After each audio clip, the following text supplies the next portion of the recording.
warahmatullahi wabarakatuh. Perkenalkan, nama saya Malina Huda Laili, mahasiswa Sarjana Terapan Gizi dan Dietetik Poltekkes Kemenkes Semarang. Pada kesempatan kali ini, saya akan mempresentasikan tentang analisis formalin pada makanan dengan menggunakan kulit buah naga. Presentasi ini saya dapatkan materi dari sumber jurnal yang telah saya temukan.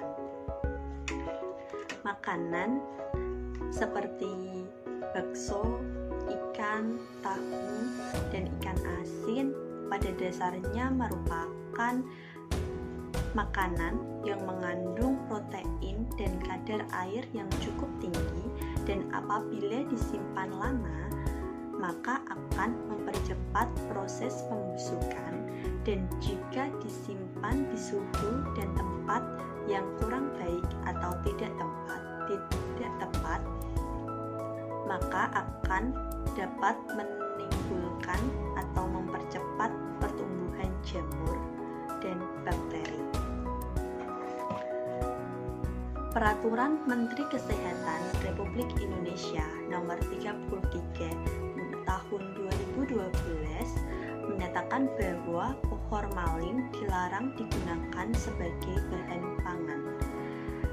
Dalam hasil penelitian BPOM dari 700 sampel produk makanan yang diambil dari Jawa, Sulawesi Selatan, dan Lampung menyatakan bahwa 56% diantaranya mengandung bahan formalin.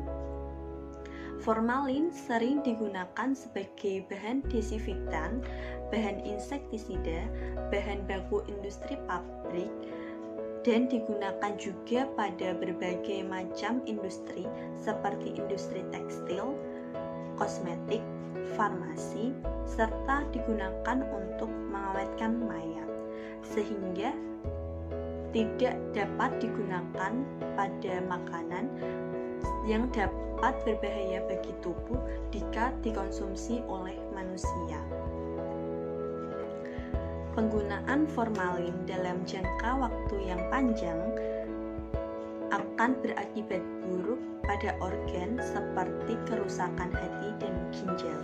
Kandungan formalin yang tinggi di dalam tubuh dapat menyebabkan iritasi lambung, alergi, bersifat karsinogenik atau menyebabkan kanker, dan bersifat mutagen atau menyebabkan perubahan fungsi sel dan jaringan, dan hanya dalam beberapa jam saja akan menyebabkan kejang-kejang, kencing darah, muntah darah, bahkan dapat berujung kematian.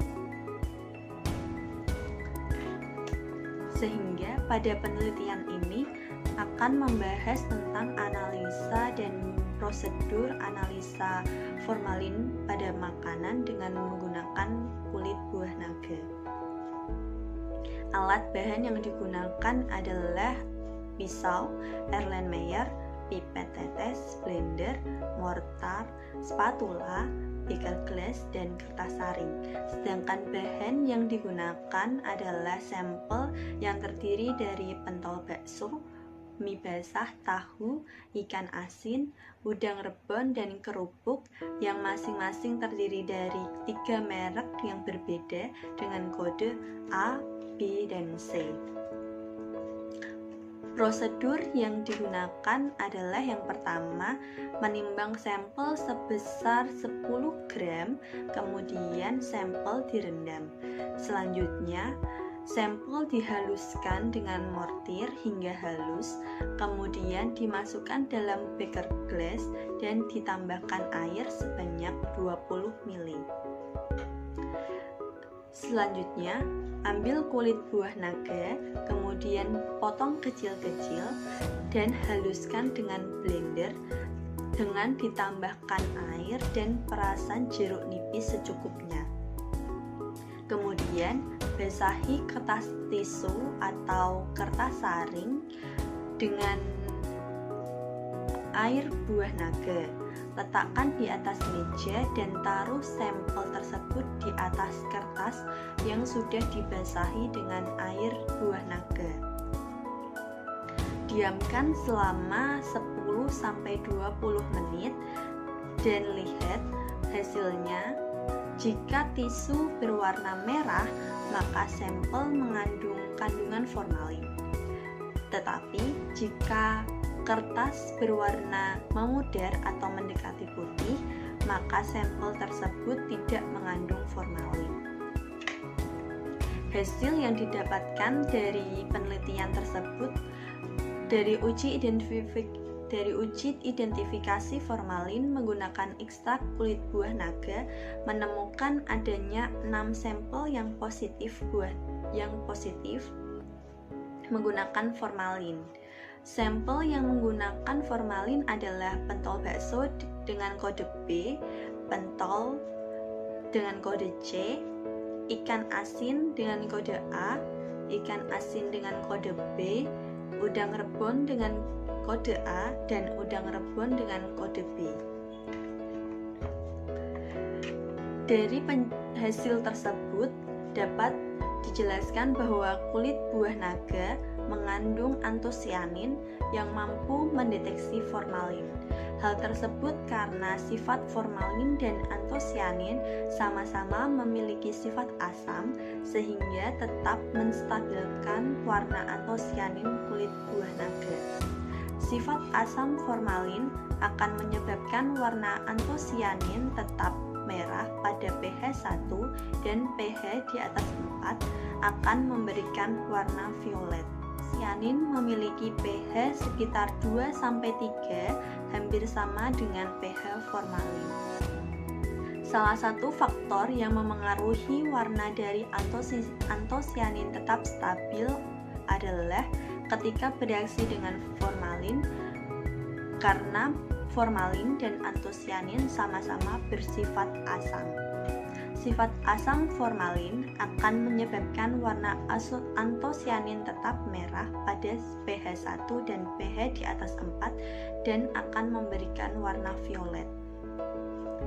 Menurut Hestuti menyatakan bahwa daging yang direndam dalam larutan formalin sebagai pengawet, formalin tersebut mengikat dengan protein serta senyawa lain dan sisanya tetap dalam bentuk formalin bebas yang kemudian akan diserap ke dalam jaringan daging sehingga akan terlindungi dari udara luar dan akibatnya sangat lambat terjadi penguapan sehingga formalin masih terdeteksi atau tertinggal di dalam sampel.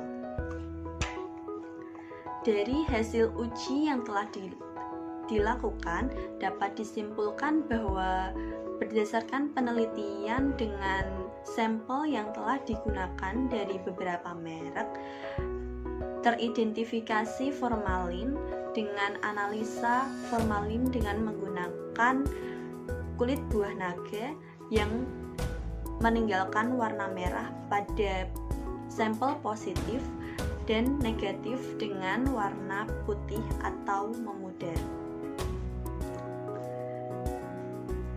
Identifikasi formalin menggunakan ekstrak kulit buah naga terbukti dapat mendeteksi formalin pada beberapa sampel makanan.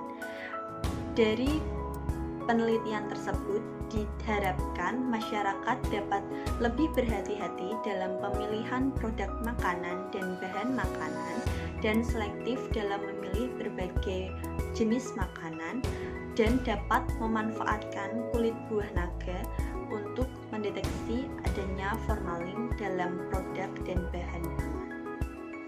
Sekian presentasi dari saya. Terima kasih atas perhatiannya. Mohon maaf apabila ada kesalahan dalam penyampaian materi. Jika ada pertanyaan, bisa meninggalkan kolom komentar di bawah. Terima kasih. Wassalamualaikum warahmatullahi wabarakatuh.